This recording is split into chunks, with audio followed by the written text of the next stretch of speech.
everyone, I'm Imran. இன்னைக்கு இந்த வீடியோல பார்க்கக்கூடிய விஷயம் என்னன்னு பாத்தீங்கன்னா விஜய் பாணியில் இருக்கக்கூடிய அரசியல் என்னன்னு பாத்தீங்கன்னா விஜய் கூட்டணிக்கு போவாரா போக மாட்டாரா என்ற டாக் வந்து நிறைய விஷயமா நிறைய காலமா போயிட்டு இருக்கு. எப்போ ஒரு கட்சி ஆரம்பிச்சு அந்த ஒரு மாநாடு நடத்தினாரோ அதிலிருந்து பாத்தீங்கன்னா அதிமுகவுடைய கூட்டணி போவாரு, விடுதலை சிறுத்தை, அதிமுக, விஜய் கட்சி அவர்கள் 3 பேரும் வந்து ஒரு அணியில் நிற்பாங்க, அந்த மாதிரியான டாக் நிறைய போயிட்டு இருக்கு. இப்போ பாத்தீங்கன்னா ஒரு ரீசெண்டா ஒரு விஷயம் நடந்திருக்கு. என்னன்னு பாத்தீங்கன்னா விஜய் யாருடைய பாணியில் பயணிக்கிறார் பாத்தீங்கன்னா நம்மளுடைய எம்ஜிஆர் அவருடைய பாணியில் பாத்தீங்கன்னா விஜய் அவர் வந்து அரசியல் ஒரு முன்னோட்டத்தை எடுத்திருக்கிறார். அவருடைய பாணியில் தான் அவர் வந்து அரசியல் செஞ்சு கொண்டிருக்கிறார் சொல்லி எல்லாருக்கும் தெரியும். அந்த பாணியில் பாத்தீங்கன்னா எம்ஜிஆருக்கு நடந்த ஒரு விஷயம் என்னன்னு பாத்தீங்கன்னா 1973 அன்றைக்கு பாத்தீங்கன்னா திண்டுக்கல் இடைத்தேர்தல் நடந்துச்சு. இடைத்தேர்தல்ல பாத்தீங்கன்னா அப்போதான் எம்ஜிஆர் அவர்கள் வந்து கட்சி ஆரம்பிச்சு சரியா 6 மாதங்கள் ஆயிருக்கு. அப்போ பாத்தீங்கன்னா இடைத்தேர்தல் திண்டுக்கல்ல வரும்போது பாத்தீங்கன்னா அப்பொழுது இருக்கக்கூடிய அவங்களோட கட்சியுடைய ஆலோசனை கூட்டத்தில் என்ன சொன்னாங்க பாத்தீங்கன்னா, நீங்களும் வந்து இந்த கட்சியில் வந்து ஒருத்தர் இறக்கணும், அப்பதான் நம்மளுடைய ஸ்ட்ரென்த்தை காட்டலாம்னு சொல்லிட்டு அந்த மாதிரியான விஷயமெல்லாம் நடந்துச்சு. அதே பாணியில் பாத்தீங்கன்னா இப்போ நம்மளுடைய விஜய் அவர்களுக்கு பாத்தீங்கன்னா கட்சி ஆரம்பிச்சுன்னா ஒரு 6 மந்த் கூட ஆயிருக்காதா. அந்த நிலையில பாத்தீங்கன்னா ஈரோடு இடைத்தேர்தல், எதற்காக அங்க இடைத்தேர்தல் வருது பாத்தீங்கன்னா EVK இளங்கோவன் சொல்லிட்டு ஒருத்தர் வந்து மரணம் ஆயிட்டாரு. அவருக்காக வந்து அந்த இடத்துல வந்து இடைத்தேர்தல் நடத்தியே ஆகணும்னு சொல்லிட்டு பாத்தீங்கன்னா திமுக தரப்புல இருந்து சொல்லிட்டு இருக்காங்க. ஏன்னா அதிமுக தரப்புல இருந்து அவங்களும் தனியா நிற்பாங்க, திமுக தரப்புல அவங்களும் கேண்டிடேட் எடுப்பாங்க.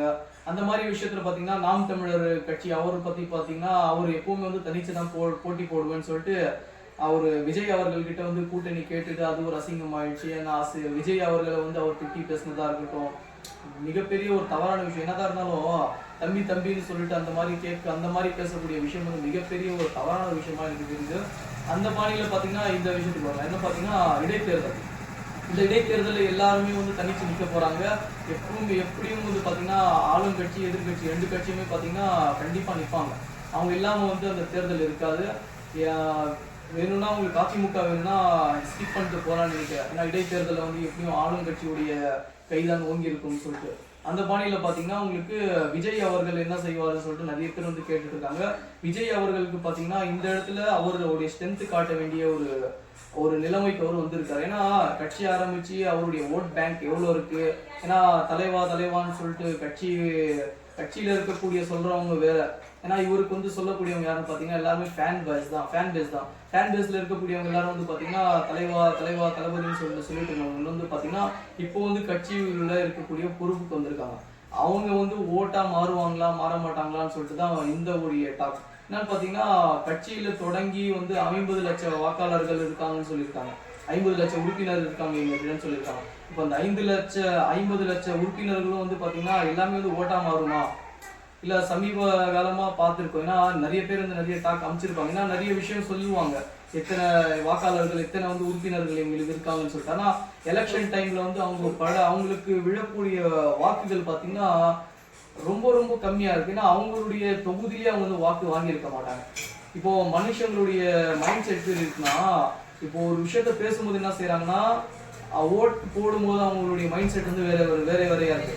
இப்போ ஜாதி மதம் இனம் மொழி அந்த வழியில நீங்க எந்த மதத்தை பின்பற்றக்கூடியவங்களா இருக்கட்டும், எந்த ஜாதியை பின்பற்றக்கூடியவங்களா இருக்கட்டும், எந்த இனம் அந்த எதை சார்ந்தவங்களா இருந்தாலும் ஓட்டுன்ற போடக்கூடிய விஷயத்துல வந்து பாத்தீங்கன்னா மக்கள் வந்து கட்டிக்காரங்களா இருக்காங்க. ஏன்னா அவங்க ஓட்டு போடும்போது சிந்திச்சுதான் ஓட்டு போடுறாங்க. இப்போ அந்த மூலியமா தான் பாத்தீங்கன்னா நம்மளுடைய மோடி அவர்களுக்கும் மிகப்பெரிய ஒரு அடி விழுந்திருக்கு. ஏன்னா மதவாத அரசியலை எடுத்துட்டு வந்து எந்த அளவுக்கு அவங்க வந்து குதிச்சுட்டு இருந்தாங்க. இப்போ அவங்களுக்கே வந்து மிகப்பெரிய ஒரு அடி விழுந்திருக்கு பாத்தீங்களா. ஏன்னா இப்போ ராமர் கோயில் கட்டி நம்ம வந்து ஒரு மதவாத அரசியல் பண்ணிட்டோம், இந்த இடத்துல வந்து இஸ்லாமியர்கள் வந்து தாக்கி பேசிட்டு நம்ம வந்து அந்த இடத்துல ஜெயிச்சலான்னு நினைச்சாங்க. நான் என்ன ஆயிடுச்சு பாத்தீங்களா, அதே இடத்துல வந்து அவங்களுக்கு மிகப்பெரிய ஒரு அடி விழுந்திருக்கு. அந்த மாதிரி இருக்கக்கூடிய சூழ்நிலை வந்து பாத்தீங்கன்னா இங்க இருக்கக்கூடிய திமுக அரசு வந்து என்னதான் வந்து கொள்ளையடிக்கிறாங்க, என்னதான் வந்து அவங்க சரியில்லைன்னு சொன்னாங்க, மறுபடியும் அவங்களுக்கு அந்த எலெக்ஷன்ல வந்து நிறைய நபர்கள் வந்து அவங்களுக்கு வாக்களிக்கிறாங்க. ஏன்னா இஸ்லாமியர்களுக்கு கொடுக்கக்கூடிய வாக்குறுதிகளை வந்து ஒரு வாக்குறுதி கூட நிறைவேற்றல. ஏன்னா 7 பேர் விடுதலை பத்தி பேசினாங்க, இஸ்லாமியர்கள் கஷ்டப்படுறாங்க. அந்த மாதிரியான விஷயத்துல பாத்தீங்கன்னா இஸ்லாமியர்களை எதிர்த்து வரக்கூடிய படங்களா இருக்கட்டும், அதை வந்து வெளியிடக்கூடிய நிறுவனமே அவங்க தான். ஏன்னா இந்த மாதிரியான தடுக்கக்கூடிய இடங்கள்ல ஒரு நிறுத்திட்டு வந்து பாத்தீங்கன்னா அதை தடுக்க மாட்டேங்கிறாங்க. இந்த மாதிரியான தவறான விஷயம் கூட இந்த திமுக அரசாங்கம் மேல இருக்கு.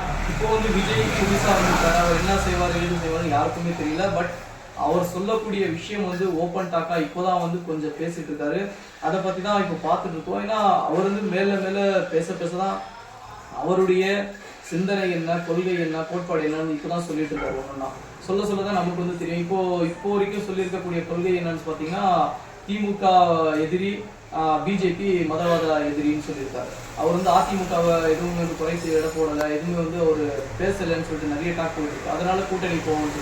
கூட்டணின்றது பார்த்தீங்கன்னா அவரவருடைய சொந்த விருப்பம். அந்த மாதிரி இருக்கக்கூடிய நேரத்தில் வந்து பார்த்தீங்கன்னா இப்போ வரக்கூடிய இந்த இடைத்தேர்தல், ஈரோடு இடைத்தேர்தலில் வந்து விஜய் அவர்கள் நின்னா மிகப்பெரிய ஒரு வெற்றி அடைய முடியுமா முடியாதா? ஏன்னா இடைத்தேர்தல்னாலே என்னன்னு பார்த்தீங்கன்னா இருக்கக்கூடிய அரசாங்கம், தமிழக அரசாங்கம், தமிழ்நாட்டில் இருக்கக்கூடிய சமீப காலமா பார்த்தீங்கன்னா நிறைய நடக்கக்கூடிய விஷயம் என்னன்னு பார்த்தீங்கன்னா இடைத்தேர்தலில் எப்பவுமே ஆளுங்கட்சியான அவர்கள் தான் வந்து ஜெயிப்பாங்க. ஏன்னா அது வந்து சமீபமாக நடக்கக்கூடிய விஷயம். என்னன்னு பார்த்தீங்கன்னா ஓப்பன் டாக்கா பேசணும்னா பணம் கொடுப்பாங்கன்னு சொல்லுவாங்க. அந்த மாதிரி பண முதலைகள் இருக்கக்கூடிய இந்த நாட்டில் வந்து பார்த்தீங்கன்னா அவங்க வந்து பணத்தை கொடுத்து வந்து ஜெயிச்சிருவாங்க. அந்த மாதிரியான விஷயம்லாம் இருக்கு. இப்போ விஜய் அவர்கள் கட்சிக்கு வரும்போது பார்த்தீங்கன்னா நியூவா இப்போதான் ஓப்பன் பண்ணி இப்போதான் வந்துட்டு இருக்காரு. இப்போ இவர் இந்த இடைத்தேர்தலில் தாங்குவாரா தாங்க மாட்டாரான்னு சொல்லிட்டு உங்களுடைய கருத்துக்களை மறக்காம கமெண்ட் பண்ணுங்க. இதே மாதிரி பார்த்தீங்கன்னா எம்ஜிஆர் அவர்களுக்கு நடந்துச்சு. எப்போன்னு பார்த்தீங்கன்னா 1973 இடைத்தேர்தல் ஈரோடுல திண்டுக்கல்ல இடைத்தேர்தல் நடந்துச்சு. அப்போ பார்த்தீங்கன்னா கட்சி ஓப்பன் பண்ணி புதுசா இருக்கும்போது பார்த்தீங்கன்னா அவங்களுக்குன்னு சொல்லிட்டு ஒரு சின்னத்தை ஒதுக்குவாங்க. இப்போ அந்த இடத்துல நின்ன கேண்டிடேட் யாரு பார்த்தீங்கன்னா தேவர் தான் அவர் பேரு. அவர் தான் வந்து அந்த இடத்துல கேண்டிடேட்டா நின்னாரு. அவர் நிற்கும் போது பாத்தீங்கன்னா இடைத்தேர்தல் நிக்கிறாங்க. அப்போ வந்து ஒரு 16 சின்னங்கள் அப்போதான் வந்து புதுசா வழங்குறாங்க. அந்த 16 சின்னங்கள்ல பாத்தீங்கன்னா 16 சின்னங்கள்ல அவர் வந்து ஒரு சின்னத்தை நினைச்சு விட்டுருக்காரு. அதுக்கப்புறம் பாத்தீங்கன்னா எம்ஜிஆர் அவர்களிடம் பாத்தீங்கன்னா அந்த சின்னத்தை கொண்டு போயிட்டு நீங்க இந்த சின்னத்துல ஏதாவது ஒரு சின்னத்தை நீங்க தேர்ந்தெடுங்க, அது வந்து இந்த கட்சிக்கு பயன்படுத்தலாம்னு சொல்லிட்டு சொல்லும் போது அவர் தேர்ந்தெடுத்த சின்னம் தான் அப்போதான் இரட்டை இலை சின்னம். எதற்காக இந்த இரட்டை இலை சின்னம் வந்து தேர்ந்தெடுக்கப்பட்ட காலம் பார்த்தீங்கன்னா 1973 அந்த இடைத்தேர்தலில் தான் வந்து பார்த்தீங்கன்னா இரட்டை இலை சின்னமே வந்து அப்போதான் வந்து அவங்க தேர்ந்தெடுத்திருக்காங்க. அந்த தேர்ந்தெடுக்கப்பட்ட சின்னம் தான் இன்னைக்கு வந்து இவ்வளோ பெருசா வந்து பேசப்பட்டிருக்கிறது. அதுல பத்தி பாத்தீங்கன்னா என்னன்னு இப்போ எதற்காக இது சொல்றேன்னா இந்த மாதிரி தான் வந்து ஒரு கட்சி வந்து மேன்மைப்படணும்னா ஸ்டெப் பை ஸ்டெப்பா தான் ஆகணுமே தவிர ஒரே அடியா வந்து எடுத்த உடனே வந்து வர முடியாது. ஏன்னா எல்லாமே எம்ஜிஆர் ஆக முடியாது. பாத்தீங்களா எம்ஜிஆருக்கு இருந்தக்கூடிய அந்த பேஸ், அந்த ஃபேன் பேஸ், அவருக்கு இருந்த அந்த மக்கள் செல்வாக்கு அது வேற. ஏன்னா அந்த நேரத்திலேயே பார்த்துருக்கோம் 1973 நடந்த அந்த விஷயம், அந்த இடைத்தேர்தலில் மிகப்பெரிய பிரமாண்டமான ஒரு வெற்றி அடைந்திருந்தார். அந்த மாதிரி இருக்கக்கூடிய நேரத்தில் வந்து விஜய் அவர்கள் இப்போ நடக்கக்கூடிய 2024 நடக்கக்கூடிய இப்போ நடக்கக்கூடிய இந்த இடைத்தேர்தலில் இவர் ஜெயிப்பாரா ஜெயிக்க மாட்டாரான்னு சொல்லிட்டு மறக்காம கமெண்ட் பண்ணுங்க. இவருக்கு இப்போ வரக்கூடிய சின்னம் என்ன ஏது எதுவுமே தெரியாத இருக்கக்கூடிய இந்த நேரத்தில் வந்து இந்த இடைத்தேர்தல் வருவது இங்கே இருக்கக்கூடிய ஆளுங்கட்சிகள் விடுவாங்களா விடமாட்டாங்களான்னு சொல்லிட்டு இந்த விஷயத்தை உங்களுக்கு சொல்லணுக்காக தான் இந்த வீடியோ பண்ணியிருக்கோம். பிடிச்சிருந்தா like, share and subscribe. Thank you.